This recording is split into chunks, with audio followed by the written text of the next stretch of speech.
ମୋ ନାଁ କିଶନଙ୍କା। ମୋରି ଗପଟି ନା ମା ବେଙ୍ଗର ପେଟ ଫାଟିଲା। ଦିନେ ଗୋଟେ ପୋଖରୀର ଗୋଟେ ବେଙ୍ଗ ମାଟିଏ ଥିଲା। ତାର 4ଟି ପିଲା ଥିଲେ। ପିଲାମାନେ କୌଣସି ଜୀବଜନ୍ତୁ ତା ମା ଛଡ଼ା ଦେଖି ନଥିଲେ। ଥରେ ମା ବେଙ୍ଗ ଦୋକାନ ଯାଇଥିଲା। ସିଏ କୁନି ପିଲାମାନେ ଖେଳୁଥିଲେ ପୋଖରୀର। ଗୋଟେ ବଡ଼ ଷଣ୍ଢଟିଏ ଆସିଲା। ସେ ପାଣି ପିଇତେ ଆସିଲା। ତାପରେ ପାଣି ପିଇତେ ଆସିଲା ଯେମିତି ଛୁଆମାନେ ଖେଳୁଥିଲେ।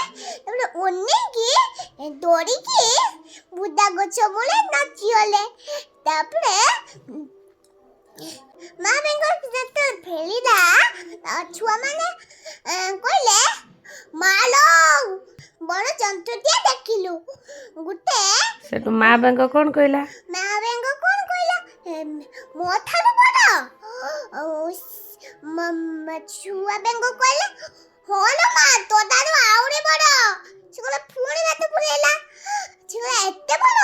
ନା ଲୋ ମା, ଆହୁରି ବଡ଼। ସେ ପୁଣି ପେଟ ଫୁଲେଇଲା। ପୁଣି ଏତେ ବଡ଼? ନା ଲୋ ମା, ଆହୁରି ବଡ଼। ପେଟ ଫୁଲେଇ ପେଟଟା ଫାଟିଗଲା। ମୋ ବେଙ୍ଗ ଗପଟି କେମିତି ଲାଗିଲା?